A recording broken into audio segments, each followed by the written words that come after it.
կասեմ, թե գնամ ես նկարելու մասին խոսեմ, who cares, ասենք էլի Հա, ցանցերի ումա թեմա։ հետաքրքիր։ Մտածի, որ մի քիչ բան անեմ, մի քիչ տոկի տամ, բա ինչ հոբիներս, ասես ես սիրում եմ գանգեր հավաքել։ Տարբեր կենդանիների եւ նույնիսկ մարդու։ Նրանք ունեի մի հատ մարդու գանգ ունեի տանը, ու տարբեր կենդանիների գանգեր ունեի, գլուխներից, տենց է որ գլխից բան է սարքում, տարբեր ուտեստներ են սարքում, այդ տենց բաները գանգերը պահում էի։ Ու ասենք, երբ որ խոսում դրա մասին, մեկ էլ Իսկ բանա, դու ես աշխարհում ոչ մի բան չես օպերատորները մեկ վախենում։ էս խոսում, չմա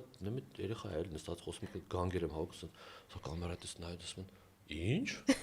Էսով է, այս կանիվալ ասին։ Ու տենց միանգամից բանը փոխվեց։ Եթերը փոխվեց, աղ ուշադրությունը բան եղավ, ոնց գանգեր, ինչի մա, ինչ գա։ Որտե բոլորը պուպսիկ երեխեք են, մեկ գոբելեն ասիր, մեկ ինչ որ տենց ճամփորդ Դա է։ շատ լավ բան էր, պետք է պատմեի։ Ես ինչ որ գանգեր եմ հավաքում, ասենք, էլի դուրս, այս երեխան ստեղ դա ինչ որ բան էր, շոկային բան էր, ես դες միշտ բան էի։ Ինձ թվում է ոչ թե դու ես վախեր ունենում, այլ քեզնից են վախենում։ Հա, ես իդեպ, հա, դրա մասին, այսը դրա մասին լավ հետո կպատմեմ։ Բարի գալուս Սև արկղ։ Երբ մարդը կապվում է մի քանի մշակույթի, Իսպանիայի, Գվատեմալայի, ասիական մշակույթի, դիվանագիտական կարգավիճակի հետ, ամենահետաքրքիր հարցը դառնում է ոչ թե ինչ է անում, այլ ով է իրականում։ Այսօրվա Սև արկղում կբացահայտենք Աշոտ Փարսյանին։ Ողջույն Աշոտ։ Բարի լույս։ Շնորհակալ եմ, որ հրավերս ընդունեցիր։ Ես եմ շնորհակալ, ինձ թվում է հետաքրքիր զրույց ենք ունենալու։ Սովորաբար դու երկրում չես լինում, շատ հազվադեպ ենք քեզ տեսնում։ Ո՞ւմ որ երկրում չեմ լինում, որովհետև ես սոցիալական ցանցերում եթե ինչ-որ բան եմ հրապարակում, հիմնականում ճամփորդություններից, բայց հետաքրքիր ճամփորդություններից, որովհետև որքան շատ ես ճամփորդում, ավելի ճիշտ ես, ավելի քիչ եմ սկսում ինչ-որ նկարներ անել կամ դրանց մասին խոսել, դեռ ավելի քիչ բանից եմ զարմանում։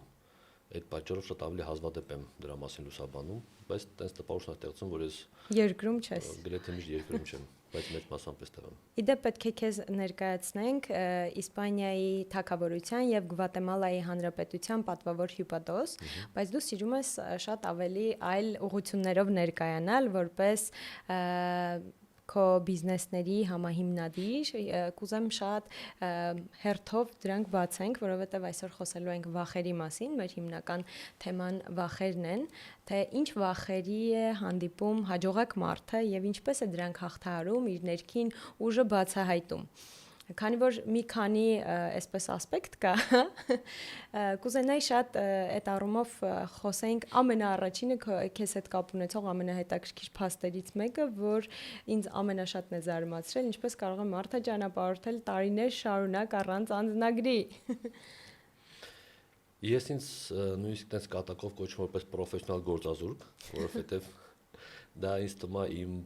տիտղոսն ավելի շատ, որովհետև մեծ հաշվով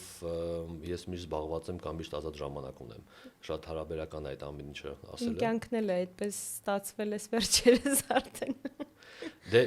իրականում եւ դու սեփական բիզնեսի տերես ամենազբաղված մարդն ես, ամենակալանավորված մարդն ես ինքդ քո գործին, որովհետեւ եթե մարդ կարա աշխատողը արձակուրդ վերցնի գնա այտենց մի երկու շաբաթ ամենայն դեպս չմտածի, դու 24 ժամ պետք է հեռախոսդ հասանելի լինի, որովհետեւ կարա ինչ միջադեպ պատահի, պետք է գնաս տեր կանգնես։ Տարբերակ չկա, որ այտենց լրիվ անտարբեր թողնես։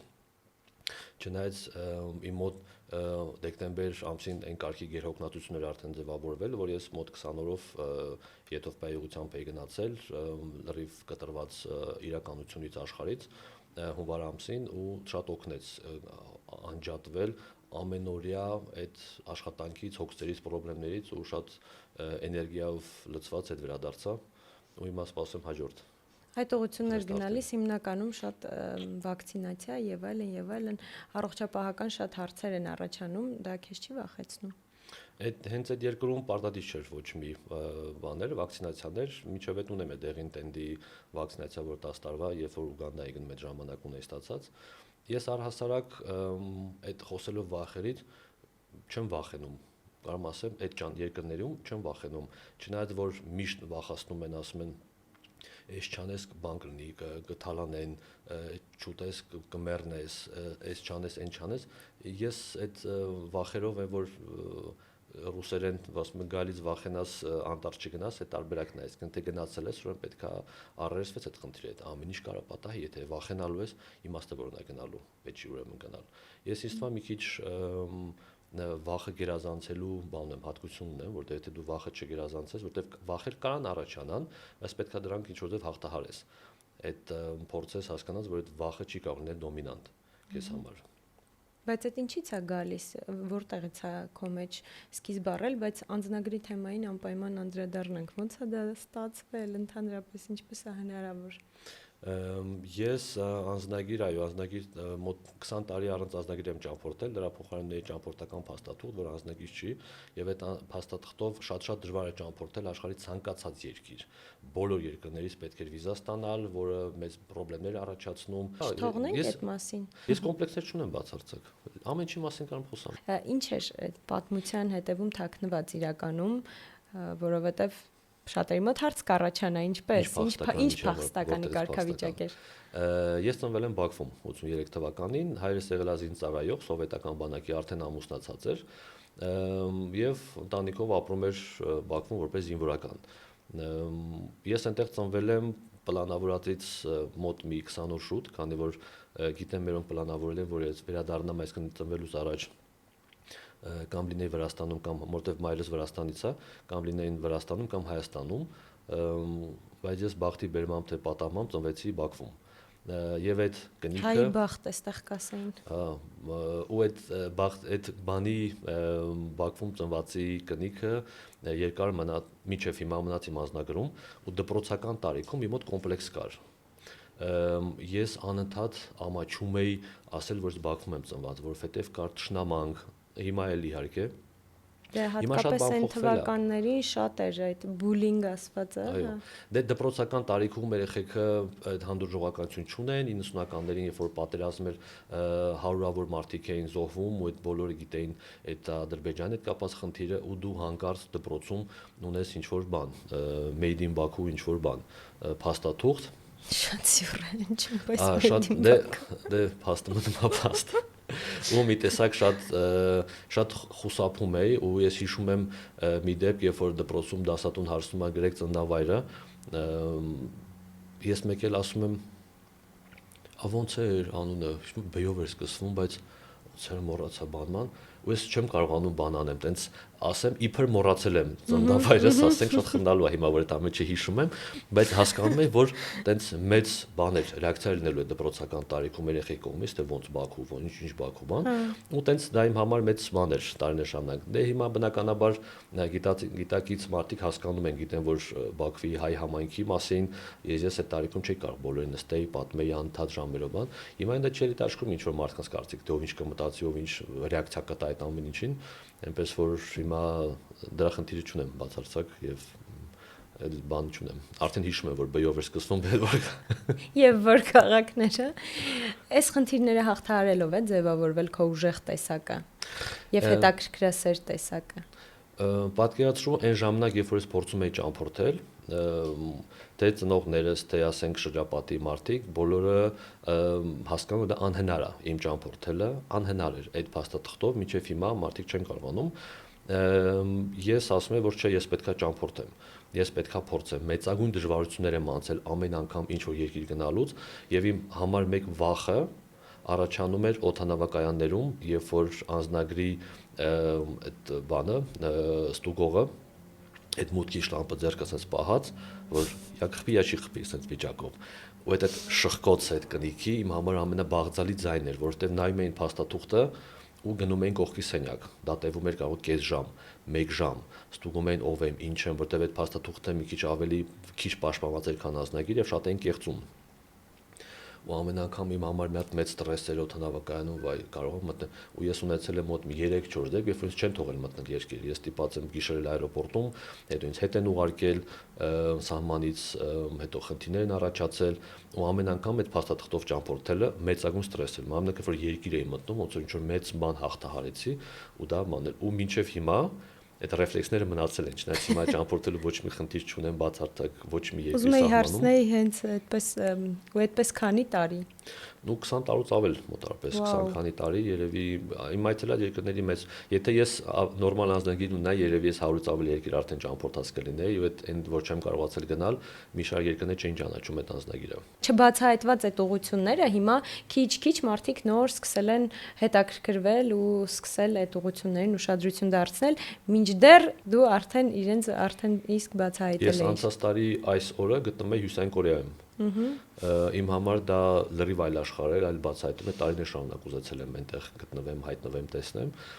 Շատ տպավորիչ էր իհարկե, ու ես իմ շրջապատում չեմ ճանաչում որևիցե մարդ, ով եղել է այնտեղ, այսինքն ում անձամբ ճանաչում եմ։ Չկար մարդու իսկ հարցնեի, ոնց էր, ինչ էր բան, հետեւաբար ու միշտ հետաքրքիր էր որ գնում ես դու եւ այդ կոտրում ես բոլոր կարծրատիպերը։ Որտեւ էլի մի շարք երկրներ որտեղ գնացել եմ, եղել են կարծրատիպեր, սա նենց է պատում են ինչ-որ բաներ, բայց իրականությանը չի համապատասխանում, որտեւ դա այդ մարդու տեսակետն է եղել։ Կամ երբ որ ինքն այնտեղ է եղել, ուրիշ ձև է եղել, քո գնալու ժամանակ այլ կերպ է լինում։ Հետևաբար ես շատ վաղուց արդեն սովորություն ա դարձել չհավատալ մարդկանց բաներին, կարծիքներին կամ իրենց խորհուրդներին, որովհետեւ նրանք շատ սուբյեկտիվ են լինում։ Հա դու նաեւ ասում ես համակարգին դեմ եմ, չէ՞, միշտ գնում այդ կոմիտեի։ Չէ՞ ոչ թե համակարգին դեմ գնում, եթե ինչ որ բան տրամաբանությունից դուրս է ես չեմ ենթարկվում անտրամաբանական որևիցե բանի, դա ես չեմ կարող ընդունել։ Ոչ թե ես ասում եմ ոնց է բոլորն անում, ես պետք է անպայման հակառակը գնամ, դրա մասին չի խոսքը։ Եթե ես իմ գործողության մեջ չգտա լոգիկա, թե ինչի եմ ես դա անում այդպես, ու ինչ-որ մեկին չի բացատրում, թե դա ինչի ես պետք է չանեմ, ես պետք է հասկանամ կամ պետք է ընդվզեմ կամ փորձեմ այդ իմ հարցին բան ստանամ, պատասխան ստանամ։ Ենթարկվել, որովհետև կարգը տենց է որոշված, դա ինչի բավարարում։ Բայց այդպես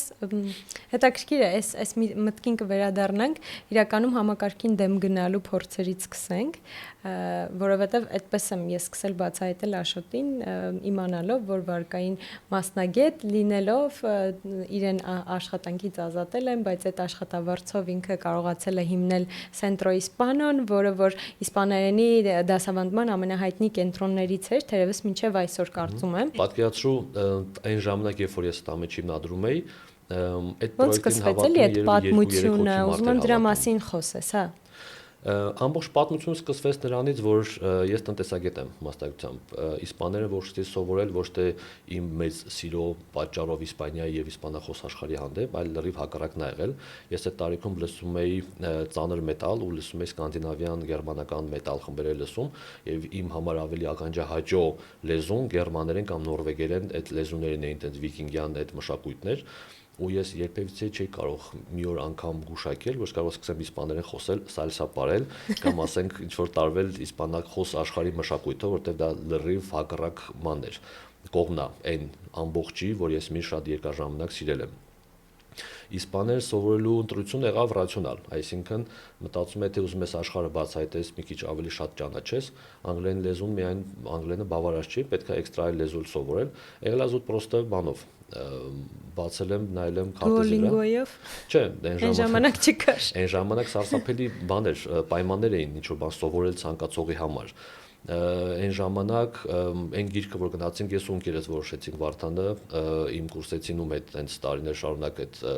բացահայտում էինք, սովորում էինք կամ նույնիսկ ճամփորդում էինք մտան գրախանութ եւ վերցեցինք մի հատ գիրք, որը 75 թվի հրատարակության հին սովետական բանով բառապաշարով գիրքեր իսպաներենի ուսուցման Օսկար Պերլինի ինչ որ հրատարակության գիրքեր Ցեցինք այբուբեն, իշխում է որ ավտոբուսի մեջ ամբողջ այբուբենը սովորեցինք մինչև հասանք արդեն ամեն մեկս մեր տան կանգար ու տենց սկսեց այդ իսպաներ սովորելու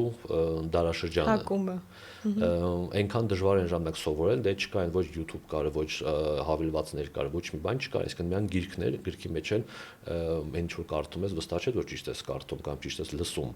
աուդիո կուրսեր չկար հետո սկավառակ գտանք բանից համասարանի Ռոթմանո գերմանական բանի ֆակուլտետի աղջիկները օգնեցին մեզ ինչ որ գրքերով, նյութերով, մատերիալներով, սկսեցինք այդ ամեն ինչը սովորել, լսել, իրենց դասերին էինք մասնակցում, թաքուն։ Մենք էլ էինք, բայց քսերոքսներով էինք սովորում, ես հիշում եմ այդ տարիներին, այնքան քսերոքս ենք արել տարբեր գրքերից, գրադարաններից գտած ռուսերենից իսպաներենի դեպ հայերենից իսպաներեն շատ հազվադեպ բաներ կարելի էր գտնել այդ ժամանակ։ Այն ժամանակ մի իսպանուհի կար Սերվանտեսի ինստիտուտից, չեմ սխալվում, ով շաբաթի մի օր դաս էր տալիս, մենք փախնում ենք մեր դասից, գնում ենք այդ իսպանուհու դասերին թաքուն մասնակցում ենք լսանի վերջում մերկուսով նստած լսում էինք, երբ միակ երկու տղաներն ենք լսանում, ովքեր մասնակցում էին։ Առանց վճարելու ԵՊՀ-ն է ավարտել փաստորեն։ Հետո դեկանը իմացավ, մեզ դու շպրտեց այնտեղից, ասում ենք, այ մարդ ես գտե իսպաներեն սովորել ցանկացող տղա, ով որ եկել է իր կամքով, ուզում է իսպաներեն սովորի։ Ասենք պետքա բերեք մի հատ գահ դնեք, իմաց ասեք նստի, մի բաներ տենց ինչ որ, չէ, միանգամից հանեցին դուրս, ասեց, բայց չկոտրվեցին։ Մենք կուրսում բայց երկու տղա ունեցել ենք իդեպ։ Այդ կուրսում չկային, ոչ մի տղա չկար, մենք տենց բանում էինք հայտնվել, ուշադրության կենտրոնում էինք հայտնվել, ու տենց նկատեցին մեզ բնականաբար, բայց շատ օգտակար եղավ, այդ խմբի աղջիկները շատ օգնում էին հիմնականում նյութերով, դասախոսի խոսքը լսում էինք, իսպանացին ոնց է խոսում, շատ օգտակար եղավ այդ ժամանակ ու տենց ծավալվեց։ Հետո ես հասկացա, որ եթե մենք ունեցանք այդ խնդիրը, ու ես հասկացա, որ այդ բաց կա, այդ լեզվի ներկայացման մշակույթի հետ կապված, որոշեցի այդ բացը ինքս լրացնել։ Թե դեկանին էր պետք ապացուցել, որ ես դեկանն ու ամբիոնի վարիչը տարիներ շարունակ մեծ բան ունեին, թշնամակ ունեին իմ հանդեպ, որ էսով է եկել է կողքի ինստիտուտից, եկել է սատանի մայլենքյան ներբազություն անում բառիզմունի իմաստով, որտեվ շատ բացասական էին նայում, թե այս ինչ կապ ունի մեր հետ, որտեվ կարծատիպերով տենց մարդիկ են, ովքեր որ տարիներ շարունակ բան էին անում, ակադեմիական կրթություն ստացած, պրոֆեսիոնալներ են ու շատ անդուրջ էին վերաբերվում առհասարակ իմ իսպաներեն սովորելու ցանկությանը, մտածում որ դա ինչ որ խաղ ընդամենը, որ դա ժամանցի ինչ որ տարբերակ է մեզ համար եւ ոչ մի լուրջ բան չեն վերաբերում։ Նույնիսկ որ իսպանական կենտրոնը հիմնադրեցի, նույնիսկ այդ ժամանակ տենց բան կար արտարոց անդուրջ վերաբերմունք այդ ամենին, թե այս երեխեքի բացածին պետք է լինի, ասենք էլի, ասենց մոտավորապես տարբերակով էլի։ Շատերը են համասարանից էլ գալիս են մեզ մոտ սովորելու, որտեղ մենք շատ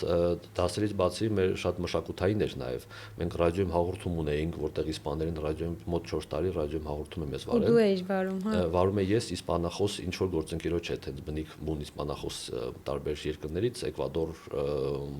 Մեքսիկա, Իսպանիա, Պերու տարբեր երկրներից ովքեր ունեին գործընկերներ, միջոցառումներ էինք անում, ֆիլմերի դիտումներ, փառատոներ, Պարեր, չէ՞, կարծեմ։ Բարի դպրոց ունենք, այսինքն բավականին ծավալուն գործունեություն ունենք, այդ ժամանակ իսպաներեն ուսուցումը մեր ամբողջ գործունեության մի փոքր մասն էր ընդհանրապես կազմում։ Հետո տարիների ընթացքում հասկացա, որ ամեն ինչը ոչ թե պետքա բոյկոտել, այլ ինչ որ ձև միգուցե աջակցել, որպեսզի մենք բոլորս միասին կարողանանք այդ լեզվի տարածումը իրագործել, որտեղ շատ դժվար էր, որտեղ Հայաստանում իսպաներեն սովորել երբեք չի եղել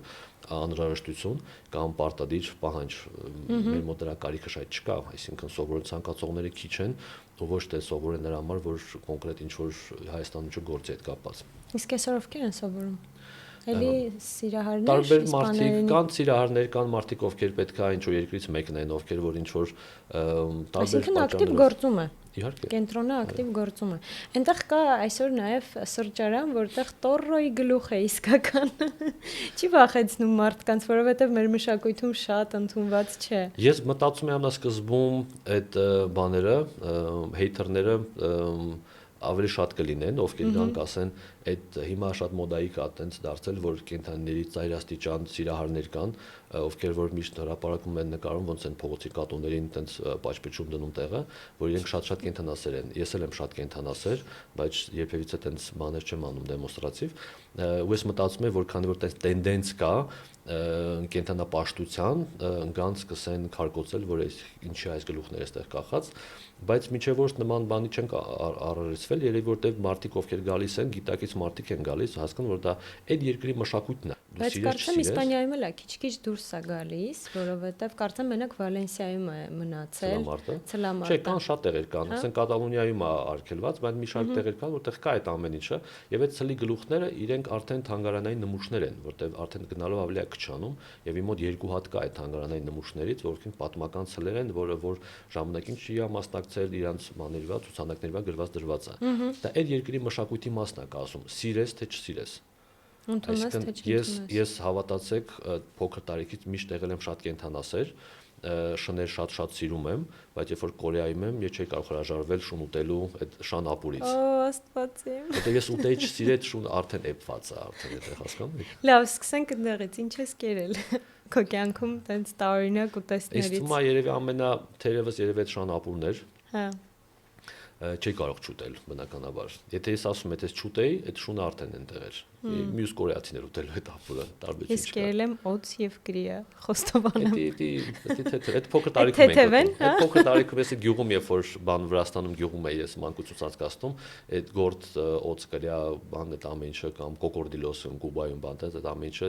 ինչքան սովունքան կերել ենք ու տենց սովորական միս է դա։ Շան միսը էր սովորական միս մեծ հաշվով, տենց չես կուշակի ինչա, տենց սարսափելի ինչ որ բան չեր ներկայացնում իրենից, բայց քան որ ես շուն ունեմ, մի քիչ չեմ պատկերացնում։ Մենք էլ տանշում ունեցել ենք, ես շատ բան եմ շնասել եմ, բայց մեկը մյուս հետ կապ չունի։ Ես օրինակ ինքս մսակեր եմ լավ ստեյքի համար խելքս գնում եմ, բայց ես ինքս մասնակցեմ այդ բանին, մասնատելուն կամ ասենք այդ ներկա գտնվեմ ոնց են այդ ավարը մորթում, ես չեմ կարող, այսինքն իմ վրա ազդում է այդ ամեն ինչը։ Պետք է ես դա չտեսնեմ, չմասնակցեմ, չնայեմ այդ ամեն ինչը, որտեղ փոքր տարիքում գյուղում անգամ տեսել եմ այդ մորթի բանը, երկար ժամանակ տենց վրես մնացել էր ծանր։ Բայց այս ֆոբիան չի մնացել, որ վայ տեսա, արդեն всё, այդ դրանից հետո էլ բան չեմ անի, ես միևնույն մսակել եմ եւ մսակել կմնամ, բայց տենց չմասնակցել այդ սպանդին չմասնակցեմ կարևորը։ Ես ասենք որսին էլ չեմ հասկանում, գնալ զուտ հավեսի համար եղնիկներին սպանել, ասենք անտառում, դրա լոգիկան չեմ կարողանում հասկանալ էլի։ Հետևաբար այդ թե զենք ունես կարաս գնաս ինչ որ շիշ կրակես, տիր կրակես, բան անես, բայց այդ կենթաներին հանգիստ թողնենք, թող իրենց համար ապրեն։ Քանի որ այսպես շատ հետաքրքիր պատմություններ իրար զուգորդում ենք, կուզեմ նորից վերադառնանք, թե ինչ մշակույթներ ես բերել Հայաստանում, իսպանական կենտրոնի մասին խոսեցինք, շատ երկար ժամանակ Հայաստանում մերսման գնալը դա համարվում էր շատ կեղտոտ մի բան, հա, անկալումների մեջ այդպես էր, որովհետև այդ ոլորտում մինչև հիմա խախտումներ եւ այլն շատ վատ դեպքեր բացահայտվում են, բայց դու բերեցիր մի մշակույթ, թայի մերսման մշակույթը Հայաստանում եւ դա քիչ-քիչ մարդկանց մոտ դարձավ կյանքի մի մաս։ Եվ հիմա դարձել է առողջ ապրելակերպի մի մաս, հա, Հայաստանում։ Այդ առաջին գաղափարը բերելուց, երբ որ այդ գաղափարը առաջացավ, չէի մտածում, բա ինչ կասեն, բա ոնց կընդունեն կամ քեզ չէին ասում կողքից ընկերներ կամ մարդիկ, տարբեր ծանոթներ, այս ինչ ոլորտ ես մտել օրինակ։ Եթե ինձ տարիներ առաջ ասեն, որ ես կարող եմ նման ոլորտ հետ կապ ունենամ, ես կծիծաղեի, որովհետև ես միշտ կարծել եմ, որ դա իմ հետ որևիցե առնչություն չունի։ Ես մինչև 12 թվականը երբևիցե որևիցե մերսման գնացած չեմ եղել, չգիտեմ դա ոնց են անում, ոչ մի տեսակ, ոչ մի սպասրա բացարձակ։ Այդ բանը սաունա բարներ, երբ որ մեր ուսանող տարիքից ասում են աղջիկ տղեն իր սաունային գնացել, հասկանում են որպես տենց կամ մոթելի կամ ինչ-որ բան տպարություն, այսինքն սաունան դրա հետ էր ասոցացում, ոչ ոք դա տենց բան բարիցը լինելու հետ ոչ մի ձև բան չէր անում, շոկի ապրելակերպի մաս չէին ընկալում ամեն դեպքում, հիմա դա էլ է շատ փոխվել, հա։ Ես ինչ եմ ճամփորդում, որովհետև ամեն անգամ ճամփորդելուց իմ աշխարհը հայացքն է ընդլայնվում, իմ ճանաչողությունն է ընդլայնվում եւ 12 թվականին տղաներով 4 ընկերներով գնացինք Թայլանդ ճամփորդության եւ ես այնտեղ առաջին անգամ իմացա, որ թայի մերսումը բացարձակ այն ինչ որ ես տարիներ շարունակ պատմել են կամ ենթադրել են կամ մացել են, բացարձակ այլ բան է, որ 3000 տարվա պատմություն ունեցող Բուդդայի բժշկի կողմից հայտնագործված տեսակ է, շատ առողջական մեծ բաներ ունեցող, բենեֆիտներ ունեցող ու սպորտային մոծար տեսակի ինչ որ մի process է, որը այն տեսակը չի, որը մենք միշտ պատկերացնում ենք, այսինքն այդ ձգումներ, սխմումներ, այդ пассив յոգա նման բան, ու ես այնտեղ հասկացա, թե ինչքան օգտակար բան էր դա, այսինքն ին վրա փորձեցի, 3-4 անգամ գնալուց հետո հասկացա, որ նման բանի կարիք մենք Հայաստանում ունենք, որ ոչ թե դա լինի, որ դանակը ոսկորին հասնի գնաս, այլ պրոֆիլակտիկ գնաս, որպեսզի չհասնի դանակը ոսկորին։ Ու հասկացա, որ դա կարա դառնա արդեն ժամանցի տեսակ, այսինքն չգնաս միայն ըստ անհրաժեշտության, այլ մարդիկ ռեստորան գնալու փոխարեն ասեն գնան բանի, թայի գնան, ասենք թայի հոմ գնան, ասեն գնանք ժամանակ անցկացնենք։ Հիմա արդեն իրար նվիրում են բավականին երկար ժամանակ, դարձել է շատ սիրելի նվեր։ Մենք եթե առաջինը չէ, չգիտեմ, ենթադրում եմ, որ մենք առաջին ենք, որտեղ ժամանակվա ֆիդբեքները այդպիսին էին, երբ որ մենք սենյակները սարքեցինք 2 անձի համար, մարդիկ դա վայրենություն էին դիտում, ասում են, այս ինչ աննորմալություն է, այս ինչ խուժանություն է, երկուսով պարկած էս ինչ են անում բանման, որտեվ պետք էր ժամանակ, որտեղ կլինիկանում կամ սրան, փակ սենյակա մի հոգանոց պարկեց, ստացավ իր պրոցեդուրան գնաց, այսինքն երկուսով մտնելը դա տարօրինակ էր դիտվում։ Որ թվականին էր դա։ 12 թվականին։ Հա, այսինքն 12-ին միանգամից արդեն 2 հոգու համար ստեղծել եք սրահները առաջիններից, հա։ Մտքից մտքից մինչև բացում տևել է 2 ամիս, երբ որ միտքը ծագեց եւ դռները բացեցինք առաջին սրահի, տևել է 2 ամիս ընդամենը, այսինքն ներառյալ իմ հետ վերադառնալը, անձնակազմ գտնելը, նախապատրաստելը, վերանորոգելը ամբողջ 2 ամիս տևեց։ Եթե մի շաբաթ ավել տևեր, կարող չբացեինք։ Եթե մի քիչ շատ հաշվարկեինք, եթե մի քիչ շատ ուսումնասիրեինք, մի քիչ շատ research անեինք, չենք բացելու, կհայտնվեին վախեր, շատ վախեր տանուլ տալու, վախեր, որ բավոր չկան մարդիկ, վախեր, բավոր սենց բավորնենց, բավոր էսայնա, ու այդ վախերը կգերազանցեին։ Մենք աշխատեցինք ավելի արագ, քան մեր վախերը մեր հետևից հասցրեցին գալ։ Մենք սկսեցինք, հասկացանք, որ մենք լիքը բանում խնդիր թերացել ենք, չենք հաշվարկել, բայց արդեն ուշ էր, արդեն բացվել էին ու պետքա գնայինք առաջ։ Մի քիչ էլ, ասեմ, ռեալ 1 շաբաթ ավել մտածեինք, չէր լինելու այդ ամեն ինչը։ Արդյունքում որ բացեցինք, այդ հաղթահարեցինք, սարքեցինք, դա կարելի է հեղափոխություն արեցինք այդ մշակույթի մասում, որ կարելի է գնալ ժամանցի, կարելի է գնալ զույգերով, ընկերների հետ, ծնողների հետ կամ ինչ-որ մեկի հետ գնալ, ու դա շատ աչքի ժամանցի տեսակ է, որը տարբերվում է ամեն օր, հետաքրքիր էմոցիաներ, երբ որ երկուսով են, իրանք կարող ինչ-որ բան հետո պատմեն, հիշեն, ոչ թե ընթացքում զրուցեն, խոսեն, դրանում չի հարցը, բայց հետո այդ վերջում թե հյուրասիրությունն է, տպավորությունների կիսումն է, որ թայլանդացիք գալիս են, խոսում են, շփվում են, ինչ-որ մի բան, այդ միջավայրը շատ բան էր, այսինքն ես իմ վրա փորձառությամբ զգացի դա հետաքրքրությունը ու հասկացա, որ դա Երևանում կարող աշխատի, եթե լինես համբերատար։ Մոտ մենք 2 տարի 1 դրամ եկամուտ չենք ունեցել այդ պրոյեկտը անելուց, որովհետև շատ խնդիրներ են առաջանում, շատ խնդիրներ են մեր մոտ ցակել այդ ժամանակ, եւ մենք չենք կարողանում, այսինքն մեր ներդրումային ծախսերը փակել, որտեղ անդադ նոր խնդիր առաջանում, եւ քանի հոգի մարդ համբերատար կսպասեր 2 տարի միկրո բիզնեսում, 2 տարի, որ բան կան, մարդիկ սրճարան են բացում, 2 ամիս վատ են աշխատում, փակվում գնում են, մարդկանց համբերությունը մա չի ձգում, Բայց ոնց դիմացակետը։ Հիմա նաև մրցակցությունն է շատացել։ Հիմա հա, դե որտեղ մարդիկ սկսեցին կրկնօրինակել այդ ամեն ինչը, հաջողված պրոյեկտները միշտ կրկնօրինակում են, սկսեցին բան, որտեղ ամեն ինչ հեշտ է։ Ոչ ոք չի ուզում նոր բան սկսի, մտածում տեսնեմ կողքին մոտ ինչ է ստացվել, ես գնամ բան անեմ։ Նույն բանը կրկնօրինակեմ, վերցնեմ մի մոտ ու հետո փորձած մեխանիզմը։ Կան դեպքեր, ասենք մեր հաճախորդներից կան, բան անեն, մասնագետին վերբովկա փորձեն անեն ինչ որ մի տարբերակով։ Վերբովկա ոնց կնի հայերեն։ Մտքա փոխել երևի վերբովկան, բայց օգտագործում ենք հայերենում օգտագործում ենք։ Վերբովկա, ասենք։ Վերբովկա։ Այլ հայեցիկ դա։ Բայց ամեն դեպքում դա սպասելի էր, որովհետև ցանկացած հաջողված պրոյեկտ միշտ ունենում է կրկնօրինակումները, ոչ ոք fake բաները, բրենդերը չի կրկնօրինակում, միշտ ինչ-որ լավ բաներն են կրկնօրինակում, որպեսզի կարողանան քո ստացած բանի ռեյտինգի տակ իրենք էլ իրենց պրոյեկտ առաջ բրթեն։ Բայց հիմա այս ամեն ինչը որ պատմում ես, ուզում եմ հասկանամ, որտեղից է քո համարձակության արմատները, որտեղից, որ օրինակ շատ քչերը կհամարձակվեն նման բան անել, մանավանդ ասում ես 2 տարի բիզնեսը կարողացել ենք ոտքի վրա կանգնացնել, հա։ Այդ համարձակությունը ինքդ դու գիտակցում ես որտեղից է գալիս։ Իսկ մա երկար չմտածելուց։ Երկար մտածող մարդը լավ բանի չի ասնում։ Պետք է սկսես մոտավորապես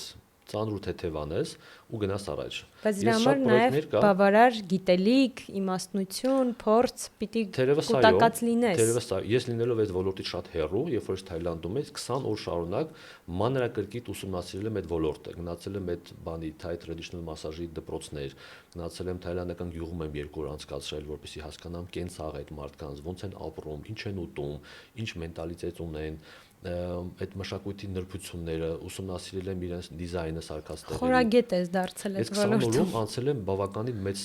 փորձառություն եմ հավաքել, որպեսզի ես գիտակցված այդ ամեն ինչն անեմ, որտեվ երբ որ մարդիկ չգիտակցված են անում, զուտ կրկնօրինակելով կամ որտեվ իրանք իդեան դուր եկել, իրենք տանուլ են տալիս։ Մեր գործնության ընթացքում, ասենք, մի շարք կազմակերպություններ այդպես բացվեցին, փակվեցին, որովհետև իրենք չգիտեն, իրենք միայն կրկնօրինակելով հեռու չես գնա։ Կարաս մի ամիս, 2 ամիս, մի տարի, 3 տարի միգուցե ձգես, բայց ինչ որ մի պահի գալու կրախ ես կանգնելու, որովհետև դու դրա մեջ իդեա չես դրել, դու դա ողնուծուտու չես ուսումնասիրել։ Իմ պատկերացումը տևյալն է, թե ինչ որ բանի մեջ բանոց զբաղվում ես, պետք է լինես լավագույնը քո ոլորտում, պետք է ուսումնասիրես, սովորես, կարելի է ցանկացած բան զրույց սովորել, ցանկացած։ Երբ որ ես տարիներ առաջ գնի եւ արդեն շուտով մոտ 10 տարի առաջ մի բան, որ ես կասկածում եմ կարողանալ սովորել, վեբ դիզայն սովորեցի, ես միշտ վստահ եմ, որ դա ինձ շատ հեռու է, որտեղ ես ծրագրավորում չգիտեի,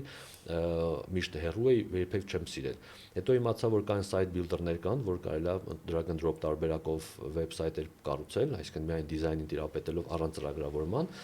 Քո կայքը դու ես հավաքել։ Իմ բոլոր կայքերն եմ ես հավաքել։ Վաու։ Ամբողջ գիշեր կլանված նայում էի, կարդում էի, սովորում էի, YouTube-ում վիդեոներ էի նայում, ման հասավ նրան, որ ես ստացա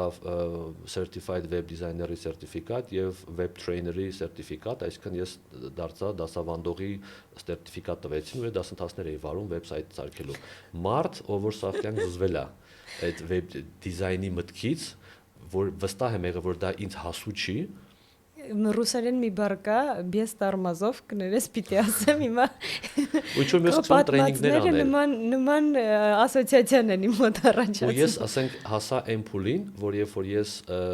իրենք meet-up ունեին Մայամիում, ես գնացի Մայամի եւ այնտեղ ծանոթացա Wix-ի հիմնադիր Ավիշայի հետ ծանոթացա անձամբ ու գնացինք իրար հետ այնց ուտել խմելու, որտեղ լավագույն բաները գործարքներն արվում է տենց սեղանի շուրջ, սովորաբար ես դրան խորապես համոզված եմ, ոչ մի մեյլ, ոչ մի վիդեո քոլ, ոչ մի բան չէր լուծեն հարցեր, որ մարդիկ գնացին ստեյք ուտելու, հետո մի չոր բան խմելու, ու դրանից հետո ասացի Ավիշայ ջան, մի հատ էս payment system-ի խնդիր ունենք Հայաստանում, տենց արի մի բան անենք, մի բան դրնի։ Բան Հայաստանը փոքր երկիր, բան sense Հնդկաստանի շուկայում դեռ ասում եմ հնդիկները մի բան կան, ասում ենք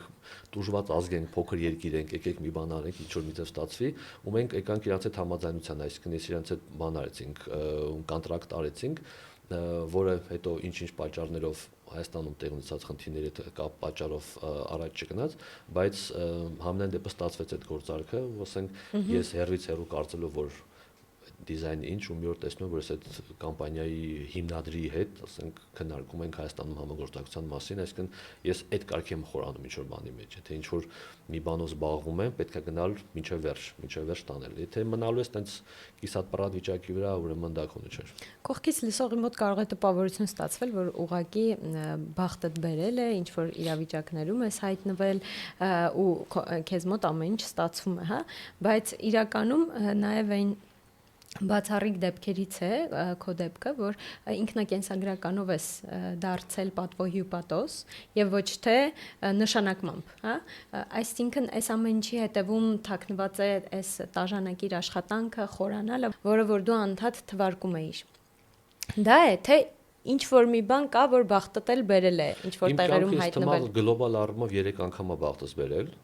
Մեկը ծնվելուց, որտեղ ես դժվարություններով եմ ծնվել եւ կենթանի եմ մնացել։ Երկրորդը, երբ որ 88 թվականին ջարդերի զոհ չեմ դարձել, եւ նույն թվականին, երբ որ մենք Բաքվից տեղափոխվեցինք Վանաձոր, Կիրովական նախկին, հասանք այն ժամանակ, երբ որ երկրաշարժը դիմավորեցին Կիրովականում եւ երկրաշարժի զոհ չեմ դարձել։ Իսկ թվում է գլխավոր բաները, որ ես կենթանի եմ մնացել 3 անգամ։ Կենթանի մնալն էր, հա։ Այո, եւ կենթանի մնալը ամենաշատ բախտը բերած բանը, որտեղ մի բան, որտեղ դու չես կարող ոչ մի բան անել, քեզնից չի կախված։ Մնացած հարցում, որ ասեմ իմ բախտը բերել է կամ ես հույս ունեմ, որ բախտի, ես այն մարդն եմ, որ ոչ լոտո եմ շահում երբևիցե կամ ոչ բախտս բերում է կամ ինչ-որ մի բան։ Ես ասենց ասեմ, եթե հանգած պատահման փողոցում 5000 դրամ գտնեմ ու հանկարծ վերցնեմ, ես դրանից կրկնապատիկ, եռապատիկ ինչ-որ մի քանի րոպե անց կկորցնեմ։ Այսինքն իմ մոտ կյանքում բան է, երբևիցե պատահական ոչ մի բան հենց այնպես երբևիցե չի տրվել, երբեք չի գա, այսինքն ես դրան չեմ հավատում։ Պատասխանը աշխատանքն է։ Աշխատել։ Ծանրագույն աշխատանքի, տանջվելու, չարչարվելու, բավականին բարդ ճանապարհով դրան հասնելու մեջ է։ Հենց այնպես գրեթե ոչ մի բան չի ստացվում։ Իսկ այն մարդիկ, ովքեր որ շատ վախեր ունեն, ինչ որ բան սկսելու, ինչ իրենց կասես, որովհետև քո պատմությունը շատ հետաքրքիր է բազմաբևեռ տարբեր առումներով, հա։ Ինձ թվում է հետևյալն է, ես դժվար կարողանամ ինչ-որ մեկի համար մոտիվացիոն լինել, որտեղ մարդիկ, եթե վախեր ունեն, այդ վախերով իրենք սաղ կյանք ապրելու են, իրենք կմնան վախկոտ, իրենք դժվար ինչ-որ ձև հաղթարեն, ով վախեր չունի, այդ մարդուն ինչ-որ մոտիվացիայի կարիք չունի։ Շատ քիչ դեպքերում կարելի լինի, որ ինչ-որ մեկը մեջը կա, տենց մի քիչ բան անես, դուխ տաս ինքը ասի, հա, կարելի է փորձել ու տենց առաջ գնա, բայց հիմնականում դրանով ապայնում որ որոշ մարդիկ ղեկավարներ, որոշ մարդիկ ասենք բաներ են, ենթակա աշխատողներ են, որովհետև այդ մարդիկ վախենում են սկսեն, վախենում են էս անեն, այն անեն։ Երբ որ դպրոցական տարիքում Ձախողման վախը ես էլ ունեմ իհարկե։ Դա ոչ թե վախում ենք ձախողել փող կորցնելու համար, այլ ինքնավստահությունը հանկարծ կորցնելու։ Մտածես, որ վայ չստացվեց, բա որ հանգրած մյուսն էլ չստացվի։ Այդ վախերը կան։ Չկա, նեն չի որ ասենք ինչ-որ խնդիր չի եղել, որ կամ փոքր պրոյեկտներով, որոնք չեն ստացվել, մի շարք պատճառներով, բայց գլոբալ առումով մեծ իմ բոլոր պրոյեկտները, որոնք սկսել ենք, բոլորը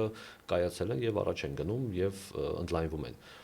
բայց միշտ այդ վախը կա, այսինքն պետք է հավասարակշռված լինի, անես մի բան, որ մոտավոր վստահ որ ինչ որ հաջողություն ունենալու ես, չանել ինչ որ ցույց տալու համար կամ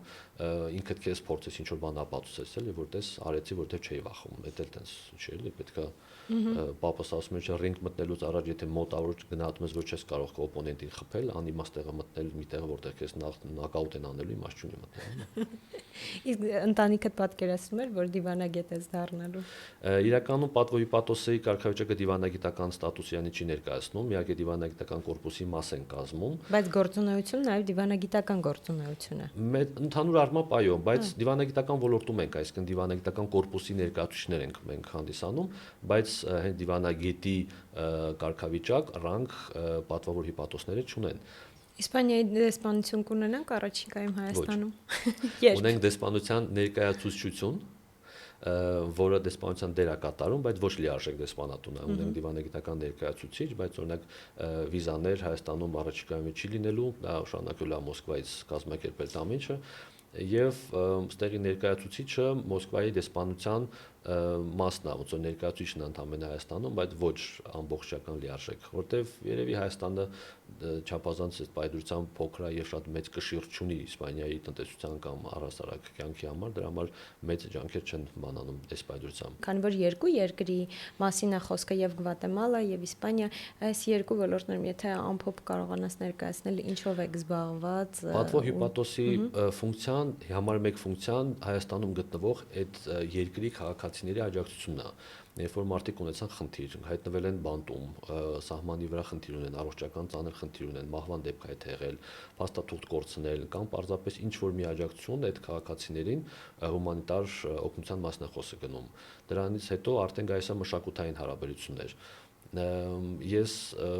Գվատեմալայի դեպքում ներկայացնում եմ նաև կարելի ասել որ դեսպանի աշխատանքներ եմ կատարում եւ հիպատոսի եւ դեսպանի, որովհետեւ Գվատեմալայից այլ ներկայացուցիչ չկա, օրինակ պետական միջոցառումներին ես Գվատեմալայի անունից եմ ներկայանում, Իսպանիայի դեպքում քանի որ ունենք դիվանագիտական ներկայացուցիչ, մոտ միայն պատվոյպատոսի ֆունկցիաներով այդ ամենը կատարվում։ Մշակութային միջոցառումների կազմակերպում, այդ օրինակ իսպանական ռեստորանը հենց կազմում է այդ բանի մասն է կազմում, իսպանական կենտրոնի եւ իսպանական մշակույթի մասն է կազմում, որտեվ խոհանոցը եւ այդ երաժշտությունը, ինտերիերը, ամեն ինչը այդ դրա խտացված տարբերակն է, ինչ որ ունենք։ Պրոտոկոլներին հետևում ես, իմ տպավորությամբ ոչ։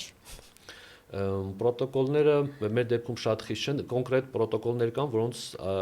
պետք է հետևել եւ հետևում ենք, այսինքն թե պետական արարողակարգային միջոցառումներ են։ Չէ, դրանից զատ, որը որ կյանքի մաս է կազմում։ Ես սովորականում ազատ ոճով եմ ապրում, բան չեմ արել, իմ կյանքում շատ բան չի փոխվել, բայց իհարկե այս պատվոյի պատոսության դեպքում շատ ավելի զուսպ պետք է դու լինես, որովհետև օրինակ եթե դու որպես քաղաքացի կարող ես Facebook-ում Էրդողանին հայհոյել, որպես պատվոյի պատոս չես կարող դա անել, որովհետև քո երկիրը չունի խնդիր Թուրքիայի հետ, օրինակ, եւ դու չես կարող քո սեփական կարծիքը տենց բաց հարթակներում արտահայտել ոչ միջազգային մակարդակով, ոչ քո երկրին։ Չես կարող օպոզիցիոն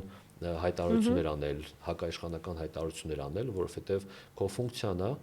սիրես թե չսիրես այդ երկիրը, որը դու ներկայացնում ես, թե քո երկրի իշխանությունն են, այդ երկու իշխանությունների միջև կապն ես հաստատում, որտեվ իրենք գալիս են ու գնում են, պատվոյի պատոսի հաստիկը ցմահ է։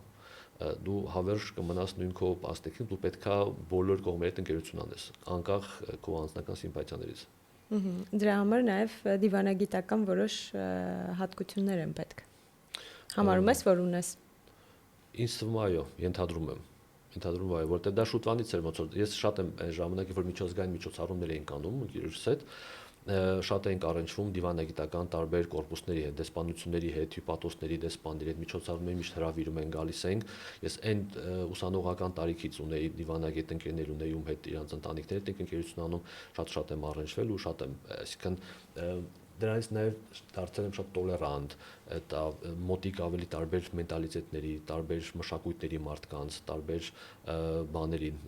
ընդունել բոլորի տեսակետները, չլինել ռադիկալ ինչ-որ մի հայացքի շուրջ։ Ես հիմա չափազանց բան եմ տոլերանտ եմ բոլոր կարծիքների, բոլոր չեմ մտնում քաղաքական ոչ դեբատների մեջ, ոչ մի այլ ոչ կրոնական առհասարակ, որովհետև դա բան չունեցող, կոնսենսուս չունեցող հարց է։ Մենք հիմա կփորձենք քեզ մի փոքր սթրեսի ենթարկել։ Մեր հաղորդման մեջ ունենք անդադ հաղորդում եմ ասում, թեև սա ոդքասթի ֆորմատ է։ Փակում ենք մեր հյուրի աչքերը եւ նա պետք է գուշակի, թե ինչ է մեր սև արգղում, թեև օթանավերի սև արգղը նարնջագույն է, մենք ունենք սև արգղ։ Հիմա պետք է խնդրեմ մեր թիմին օգնել, որպեսզի գտնենք եւ բերենք մեր սև արգղը։ Ինչ-որ բանը, որը շարժվում է այդ դեպս։ Ձայնը լսվեց։ Խնդրում եմ փակես քո աչքերը սրանով։ Loading։ Ահա, հիմա բացում ենք սև արգղը։ Ահա, խնդրեմ։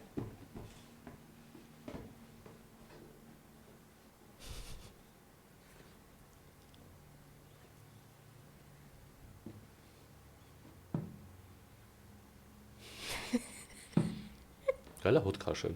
Կարելի է։ Մոմ։ Հա։ Ես վախենում եմ, չէի վախենում, դասում ինչ-որ կարիճ է մեջ լինելու։ Տես ինչ բարի ենք։ Մոմ է, մեր գործընկեր Talking Candles-ի մոմն է,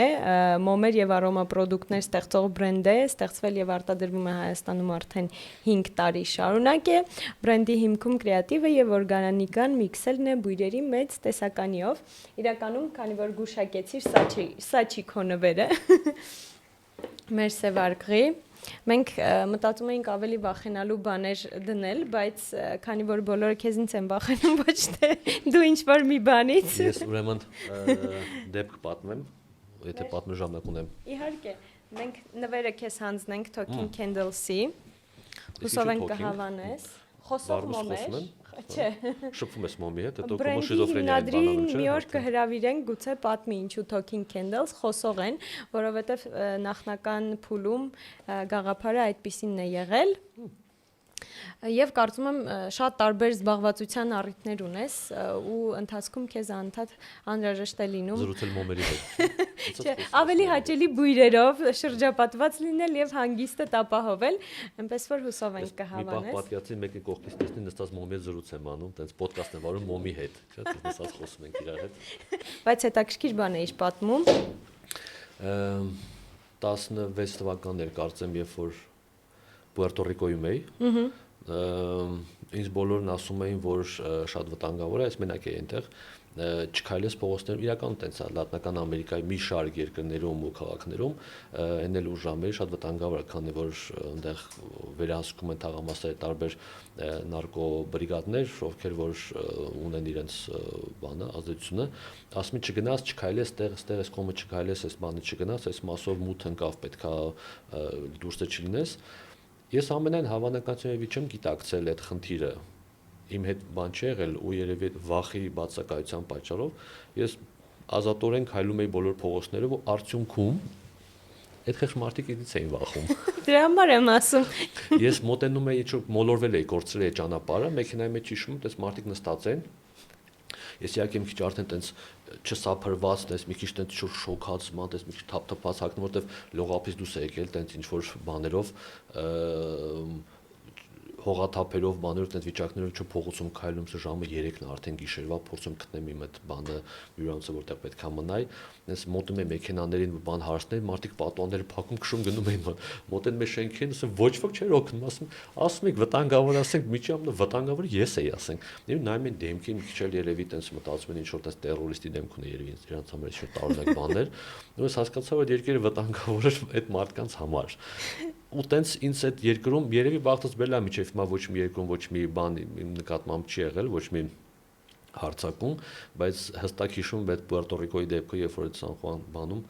ինչ կարգի էին մարդիկ հա սարսափում, ասենք երբ որ գիշերին իրենց մոտենում եք, ինչ-որ հարց էր ուզում տալ, այնց որ Ինձ թվում է քո ճանապարհորդությունների թեման մի առանձին հաղորդման գաղափար է, որ միայն զրուցենք ճանապարհորդություններից եւ պատմես թե ինչ հետաքրքիր դեպքեր են քեզ հետ տեղի ունեցել,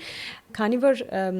մենք խոսում ենք ինչ-որ իմաստով նաև վախերից, ընդհանուր թեման է, մենք տրանսֆորմացիաների ենք ենթարկվում ու դրանք տեսնում ենք նաև ֆիլմերում, սերիալներում, որպես մենք չխոսեցինք նաև քո պրոդյուսերական գործունեությունից, բայց որպես նախկին եւ այժմյան գործող պրոդյուսեր,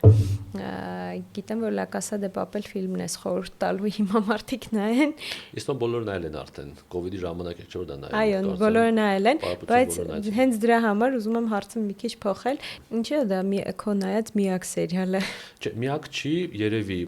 սերիալներ որպես այդպեսի նայած սերիալները ինչ են կոչվում, կան եթե 2-3 սերիալից բաղկացած ֆիլմեր, երևի ամենահին սերիալներից, որ տենց տպավորվել է, ընդհանրենք Bangkok Hilton ֆիլմեր, բանի, Նիկոլ Կիդմանի, որը որ շատ հավանել է, շատ տպավորվել է։ Նայել եմ բանի նարկոյի սերիան եմ նայել, հիմնականում այդ վերջի ֆիլմերը նայում եմ, որտեղ որ իսպաներեն եմ նայել ու քանի որ լեզվին տիրապետում եմ ու այդ ամբողջ մշակույթին լեզվին այդ միջավայրին եղել եմ այդ երկրներում այդ տեսել եմ այդ ամեն ինչը շատ ավելի հետաքրքիր է հատկապես լեզվի կողմից է հետաքրքիր երևի այսինքն թարգմանությունները ինչքան էլ թարգմանեն եւ նույնա բնօրինակ լեզվին եւ այդ բառապաշարը չի կարող փոխանցել այդ առումով էլ բարկոն էլ կարելի է էլ բարկոն մի հատ ուրիշ ֆիլմ կարելի տենց հետաքրքիր գալիսիական էլի բաներ Netflix-ի կարծես թե սերիա էր, բանի մասին էր, Vivir sin permiso կարծեմ կոչվում էր, էլի տենց կլանի 4 բաների մաֆիայի բանի մասն էր ինչ-որ ֆիլմը, այդ նրանք են որտեղ չտպավորվել են, մնացած ֆիլմեր կարող է 4 բան նայեմ, բայց տպավորված չլինեմ, Իսկ թվում է հատկապես ովքեր իսպաներեն են սովորում, այս ֆիլմերը պետք է ֆիքս են ու անպայման նայեն իրենք Հա, գիտես, որտեվ շատերը իսպաներեն սովորում են տարիներով, բայց երբ որ ֆիլմ ես ցույց տալիս, չի հասկանում ոչ մի բան, որովհետև իր սովորած իսպաներենը իր դասախոսի կողմից մաքուր, հանգիստ, գրագետ, դանդաղ խոսված իսպաներենն է, եւ այդ մարդը չգիտի, որ առօրյայում այդ իսպաներենով ոչ ոքի հատկապես, այո։ Այդ բոլոր երկրներում ամենքը տարբեր դիալեկտով է խոսում, բառերն են տարբեր, բառապաշարն է տարբեր, պետքա ականջդ հասցնի ընկալի, որ դու լսես ու արագ թարգմանես կամ արագ ընկալես, որի համար ֆիլմերն այլ շատ օգտակար լինում Եթե էնել բաներով, սուբտիտրերով նայելու դեպքում շատ ավելի հեշտացնում է։ Այո։ Եթե մենք քո պրոդյուսերական գործունեությունից նորություն ունենք, կարող ես ասել, եթե ինչ-որ նոր նախագծեր կան, որոնք կհետաքրքրեն մեր դիտողներին, հետևորդներին։ Ես մի պրոյեկտն եմ, որ արդեն տարիներ շարունակ, 20 քանի տարի շարունակ ուզում եմ այդ պրոյեկտը անել։ Ես դա սկսեցի անել 20 թվականին, արդեն սկիզբը դրել էի եւ ունեի նույնիսկ գլխավոր հովանավորներ եւ պայմանագիր հեռուստատեսության հետ անելու։ COVID-ի պատճառով կանգնեց այդ ամեն ինչը եւ ես երևի ավելի շատ մեծ ստրես տարա այն պատճառով, որ այդ պրոյեկտը կանգնեց, քանի բոլոր բիզնեսները որ բան եղան, արգելափակվեցին եւ 2-3 ամիս շարունակ։ Ինչ պրոյեկտ էր։ Պրոյեկտը կոչվում է Աշխարհի վերջը։ Եվ այդ մեր հաղորդման վերջում աշխարհի վերջին մոտեցանք։ Պրոյեկտը շատ աշկիր պրոյեկտ է, reality show-ի ֆորմատով, բանով, and տնակ բաների մեքենայով պետքա երիտասարդները մի քանի հոգով կամ ստակ մանրամասն հիմա չեմ հասնի սաղ պատմեմ, պետքա գնան փնտրեն գտնեն աշխարհի վերջը։ Չես վախենում, որ գաղափարդ կգողանան հիմա լսողները մեզ լսող հեռուստաընկերություններ միացեք այս գաղափարին եւ վերցրեք Աշոտի հետ աշխատելու հնարավորությունը։ Ես անցած տարի որոշեցի անեմ չհասցրեցի, բայց այս տարի ցանկացած գնով պետքա գնամ եւ այդ ամենը կազմակերպեմ, պետքա այդ մեքենան գնամ գնեմ, որտեվ դա ուզում եմ իմը սեփականը լինի։ Եվ այդ պրոյեկտը շատ հետաքրքիր պրոյեկտ է իրան ներկայացնում։ Ես քանի որ COVID-ի ժամանակ չստացվեց այդ պրոյեկտը անել, կազմակերպեցինք բանի պրոյեկտը, ծովի, որը հանրային հեռուստատեսության հետ կոչվում է ծովը հայերեն, բայց ի սկզբանե պրոյեկտը իմ կողմից ստեղծված կոչվում էր ծովը ծնկներից եւ ավելի հայկական ինչի ծովը ծնկներ, որտեղ երկու իմաստ ուներ, համ ծովի մասին էր, համ բանի անվախ լինելու մասն էր խոսքը, բայց հետաքրքիր փորձառություն էր, շատ հետաքրքիր, ասենք, ինձ թվում է կյանքում նման բան մի անգամ պատահի չպատահի, որտեվ այդ միջավայրում ապրել ծովային կյանքով 1 ամիս շարունակ ունի այլ կյանքի կանոններ ունի, այսինքն հարմարվել այդ բանի հետ, այդ ճոճի հետ, ճոճն էլ որն է, ասենք, ճոճ չի, ասենք, ոնց որ լվացքի մեքենայի մեջ ունես, շատ ուժեղ թափ տալիս, սարսափելի, ես ինչքան այդ ծովային հիվանդություն կարծես թե չունեմ, բայց այդ թափի տակ, այդ ուժգնության տակ անհնար է կառավարել ու շատ անգամ կապված է սելուն պարանով, որ ասենք այս ջուրը չշպրտի, ասենք բանից այդ ալիքները, որտեղ շատ ուժեղ էր գնում։ Չլսված պատմությունները միայն քեզնից է հնարավոր դրանք լսել ու տեսնել։ Պաստորեն քեզ տեսնենք հաջորդի աշխարհի վերջին։ Ես փորձում եմ այդ պրոյեկտը վերջապես կատարածեմ, որովհետև շատ երկար ժամանակ այն դա ուզում եմ անել եւ դա շարունակական է լինելու այդ պրոյեկտը։ Ու շատ հետաքրքիր ֆորմատ կա, որտեղ աշխարհում մոլորակի վրա ունենք աշխարհի վերջ իրականում։ Հավատում ես դրան։ Կոչվում է աշխարհի վերջը։ Դա ֆիզիկական բան է, այդպես աշխարհական վայր է համար ընդունված աշխարհի Ես վերջը։ չգիտեի, որտեղ է գտնվում։ Տարբեր ազգեր, տարբեր մոլորակի տարբեր հատվածներում։ Բերմունդյան եռանկյունու նման թե։ Չէ, օրինակի համար դե լավ, ես մեկը չեմ ասի, բայց կան վայրեր, որոնք համարվում են օրինակ լավ բանի օրինակով ասենք Արգենտինայում, Պատագոնիայում տեղ կա կոչվում Fin del Mundo, որտեղից նաև այդ գինների մեծ հայտնի բանում են, թարգմանվում է իսպանել Fin del Mundo աշխարհի վերջը, դա համարվել է որպես ամենահարավային, ամենավերջին կետը, ու շատերի համար տենց համարվում է որպես աշխարհի վերջ, բայց կան մի շարք տեղեր, որոնք որ պետք է գտնելու բացահայտել ու շատ հետաքրքիր տեղեր են իրականում։ Աշխարհի վերջերը։ Այսպիսի սևար Ղաշոտ Փարսյանից, այսպիսի աշխարհի վերջ։ Շնորհակալություն, որ այսպիսի հետաքրքիր զրույց ունեցանք։ Կարծում եմ քեզ տարբեր կողմերից բացահայտեցինք։ Դե ինչ դուք էլ հետևեք մեզ, մնացեք մեր եթերում, որպեսզի բացահայտենք սևարգղի մեր հաջորդ հյուրին։ Շնորհակալություն։ Մերսի։ Աշխարհի վերջին էր վերջում։ Ես կարամ հավերժ խոսամ, ասեմ, դե մոտ պետք է մի պահ պաուզա տալ, որտեղ ես թեմա եմ դնում, շատ եմ բանանում։ Չէ, բայց հետաքրքիր էին թեմաները, ինձ թվում է լավ նայվող կլինի։